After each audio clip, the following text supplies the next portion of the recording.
Hey Shelby, you don't have to get me in it. No, all you. I just want to show you. I couldn't believe how quickly. I mean, you can see the bubbles on my starter. I'm going to call that good. I'm just going to, it's activated enough. You can see all those bubbles down there. Normally it gets up to here, but this is good enough. So what you do is you need a scale, and you're going to have 700 grams of bread flour, and I'm using this stuff from Azure Standard. I don't know if you've heard of them. They're out of Oregon. They're awesome. Make sure to have lots of miscellaneous shit on your counter. Whatever. 700 grams of bread flour. Uh-oh. Am I going to have enough?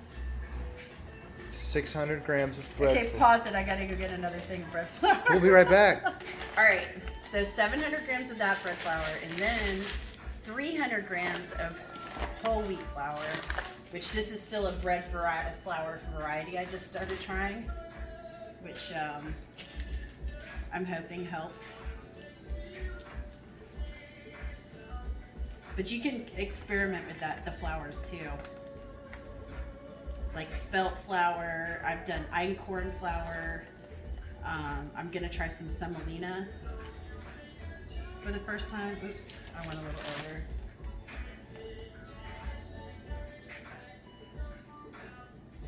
Okay. Pause it.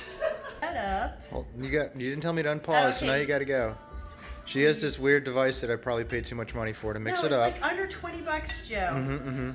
So just mix it up, because the next thing you're going to add is, and I'm using a glass bowl. If you have a big wooden bowl, all of that's better than metal. Than metal, because it just doesn't react well to metals. It can. I've done it in metal just fine, but I've read it. You get better results, and so I just try to keep it glass and wood. Natural material. I guess metal is natural too. Anyway, and then you're gonna do 200 grams of your starter.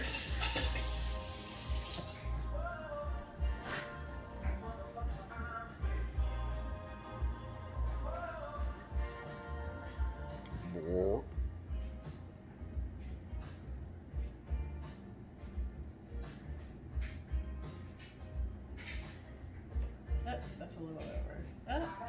No, it's almost perfect. I think my scales. Okay, it's 2 grams over. It'll be fine. And then you're going to add 700 grams of water. You can pause it. No. I'm just going to keep going now.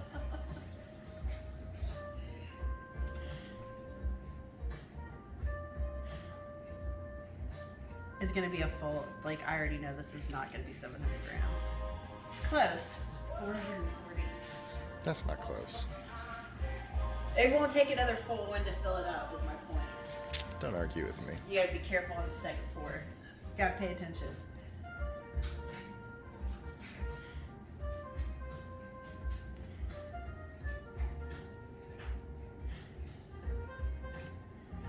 It's very appetizing looking.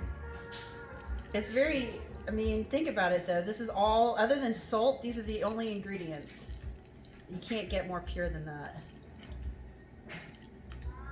As long as you know where your flour is coming from.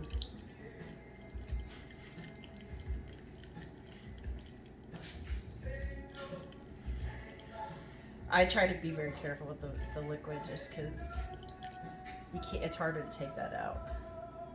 Very close now. There we go. All right. So now you'll need the scale one more time later, but this thing is your friend.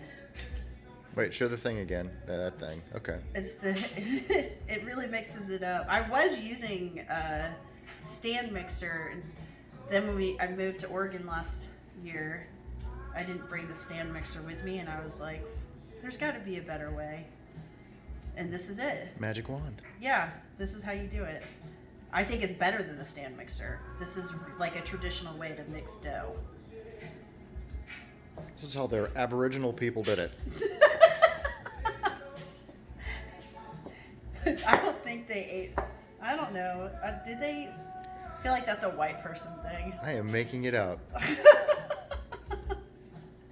Anyway, so you're gonna mix this up, and once it's all mixed up, then you're gonna do what they call, I think it's auto glazing. You're gonna let it sit for 20 minutes, and then you're gonna add 50 grams of water and 20 grams of salt, which means you'll have to put it back on the scale. And then this is why I said you didn't need to come over, because this is it. This is the most work you're gonna do for it. The rest of it is literally just turning it, and it's not gonna be ready for till tomorrow. So that's why I was kind of like, it's kind of hard. I don't know. I just hadn't thought it through, and I just wasn't prepared. I've been busy painting, as you know. Excuses. So I just want to show you this, so you can see it's really coming together now. It's all, so I'm just gonna let it sit for 20 minutes, and then I'll show you me adding the water and the salt. And then you do this every 30 minutes. You're gonna turn it, but by hand. Forever. This is the end of using this guy. You won't use this guy anymore. All right, pause. Pause. All right, my assistant has not returned, so you get to watch. So we're gonna do 20 grams of salt. It's actually been over 20 minutes. I was outside. Guess what? Painting. I'm actually not painting. I'm scraping. The prep work is more than the painting. Then I get to prime. Anyway, oop, I went a little over. There. 20 grams. I swear it just said 20. I think you saw that. Whatever. I'm trying to get it to 20. I don't even believe it anymore.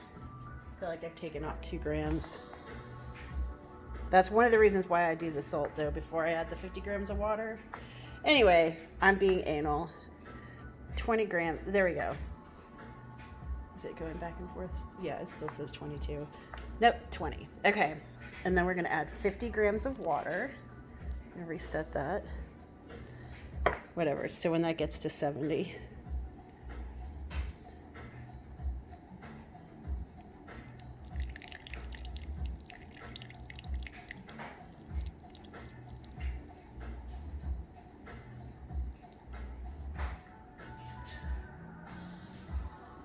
There we go.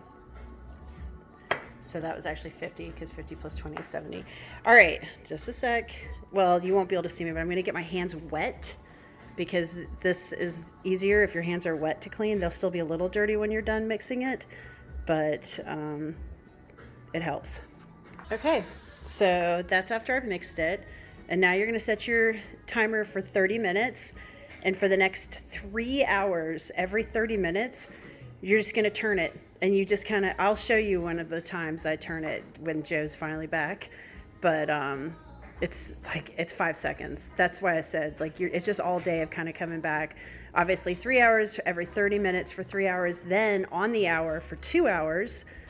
And then I'll show you the next thing after that. All right. Oh, and I do cover it with like a bread towel. Some people moisten that. It's so humid right now with all the rain. I don't think it's necessary, but you can if you want. All right.